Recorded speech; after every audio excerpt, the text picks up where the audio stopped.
notifikasi. Dan yang belum, jangan lupa untuk klik lonceng dan subscribe supaya video saya selanjutnya teman-teman tidak ketinggalan. Terima kasih, langsung saja. Check it out.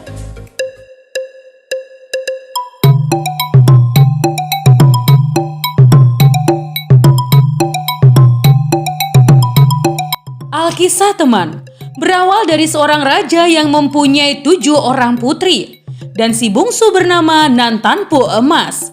Ketika hari Angkara Peltak tiba saatnya, mereka disuruh ke hutan untuk mencari kayu baja masing-masing. Pesan raja kepada keenam putrinya untuk tidak memilih-milih kayu baja ataupun tidak ditentukan. Kecuali untuk Nantanpo Emas, dia harus memotong kayu baja tunggal sambil berdoa dengan hati yang tulus.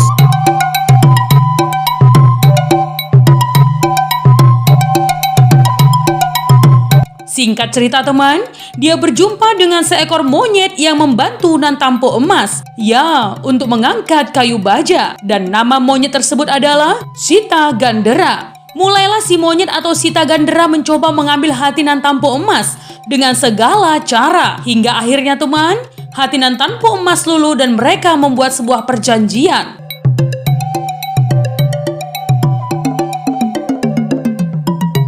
Mereka berdua tinggal di hutan, yaitu di Bukit Sipitu Cundut, dan Nantanpo Emas mengajari Sita Gandera bagaimana adat manusia selama 1 tahun tinggal di hutan. Sehingga timbul rasa rindu Nantanpo Emas kepada ayah dan ibunya. Segala curahan hatinya disampaikan lewat nangan atau keluhan yang dinyanyikan seperti menangis.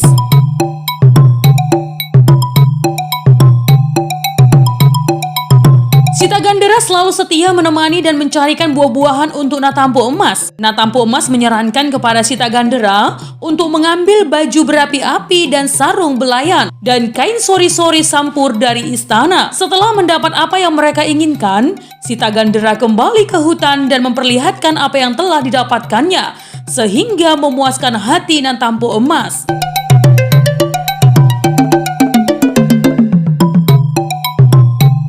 Dan hari kembali ke istana telah tiba teman.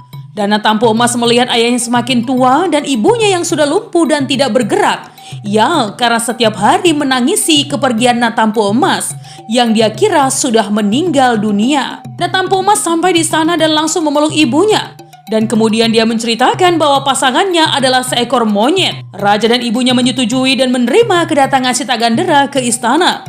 Raja pun menyambut menantunya sesuai dengan adat Pakpak. Namun teman, Sita Gandera membuat ulah dan tingkah layaknya di hutan. Makanan dijatuhkannya, buah-buahan dibuang, dan kesabaran Nantanpo Emas pun mulai berkurang. Nantanpo Emas pun mulai lagi melantunkan nangisnya untuk mengingatkan Sita Gandera. Dan Sita Gandera pun berhenti bertingkah.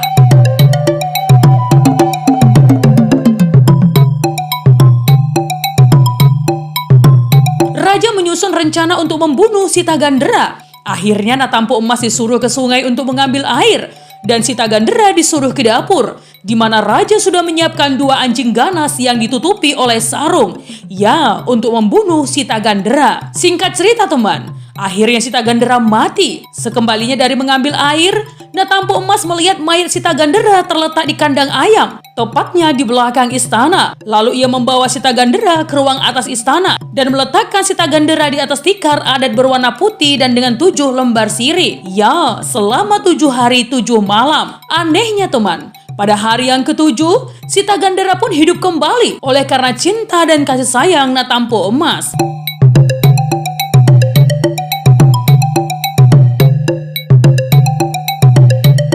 Nah teman, pada saat itu muncullah tiba-tiba seorang ibu tua yang mandul di hadapan mereka dan menceritakan derita yang dirasakannya. Ya, karena tidak memiliki seorang anak. Mereka memanggilnya nenek, dan nenek itu pun menyuruh Sita Gandera untuk membawa 3 lembar sirih dan pergi ke sungai 7 aliran. Dengan syarat, jika ada yang bertanya mau kemana, tidak perlu dijawab. Sesampainya di sungai teman, Sita Gandera langsung memakan daun sirih dan menelan sambil berendam agar memberikan rejeki, keselamatan, segala ilmu, keberanian, dan semua yang baik.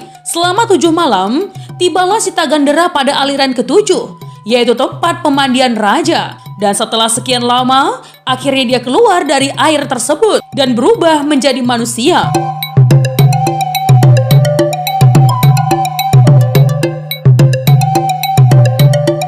Dan Sita Gandera pun kembali ke istana, menjumpai Natampo Emas kekasihnya. Natampo Emas pun tampak heran bercampur bahagia teman, dan mengucapkan syukur kepada Tuhan. Akhirnya, dibuatlah pesta perkawinan yang sangat besar, dengan menyembelih 15 ekor kerbau di desa tersebut. Dan raja pun memberikan tatanya kepada Sita Gandera, ya, untuk menjadi seorang raja muda yang tampan dan bijaksana.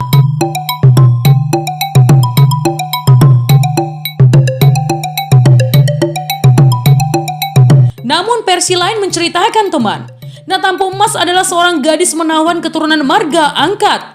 Pesonanya yang begitu memikat membuat pemuda marga Saraan terpikat. Usai proses lamaran adat, terbitlah salah satu syarat ganjil dari keluarga angkat, di mana keluarga Saraan tidak boleh membiarkan Natampo Emas berjalan kaki menuju rumah mertuanya. Nah teman, syarat itu pun dipenuhi. Natampo Emas ditandu oleh keluarga mempelai tanpa rasa curiga.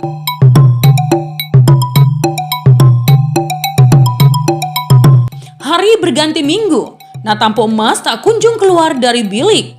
Rasa penasarannya menyergap membuat keluarga Saraan memutuskan untuk melihat kondisinya teman. Terkejutlah mereka. Ya, usai mengetahui jika perempuan itu tidak bisa berjalan.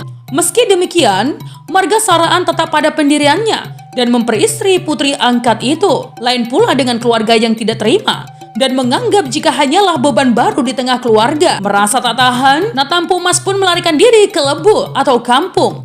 Singkat cerita, marga angkat meminta Saraan menyediakan 7 kerbau sebagai ucapan maaf karena telah mempermalukan mereka.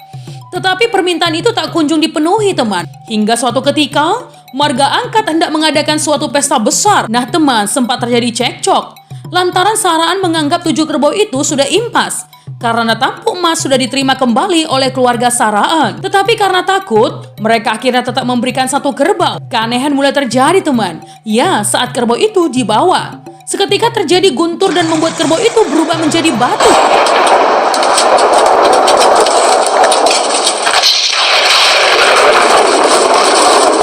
Sayup-sayup terdengar suara empung atau nenek moyang makhluk tak kasat mata yang mengatakan kalau kerbau itu adalah simbol perdamaian karena pertikaian kedua keluarga tersebut.